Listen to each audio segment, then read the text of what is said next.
Niles term limit referendum petitions filed. More than 1,000 signatures filed with village clerk to see question on November ballot. Friday, July 27, 2012, Niles resident Joe McCullough submitted petitions Friday that call for a referendum to consider term limits for the mayor and village trustees. The proposal would limit service on the Niles Village Board as a trustee or mayor to a total of 16 years. The measure has the support of 2 village trustees. McCullough turned in 41 pages of petitions with 1,018 names of village residents, more than what is required for the referendum to appear on the ballot. McCullough said 680 names were needed.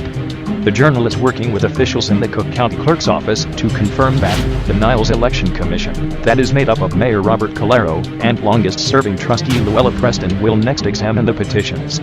Once certified by the local elections board, the village clerk would send a letter of certification to Cook County Clerk David Orr's office to have the measure included on the ballot. McCullough's petition could also face challenges. If enough names were disqualified, the ballot initiative would not appear.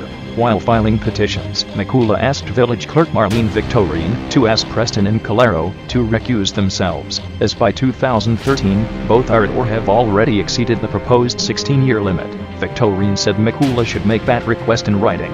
The ballot initiative has the support of at least 2 people that would be personally affected by the referendum, if approved by voters, in village trustees Joe Laverty and Rosemary Palicky, who both signed the petition. Laverty has served on the village board since 2007 and recently announced his run for mayor in the 2013 municipal election. Palicky is in her first term.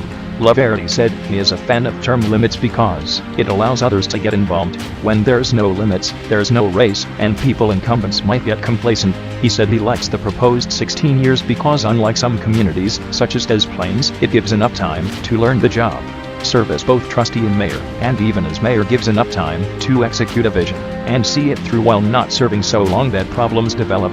Several years ago, before she was a village trustee, Palicky fought hard in going to court to see through a referendum on a proposed off-track betting parlor. Village officials blocked the ballot measure from becoming a binding referendum.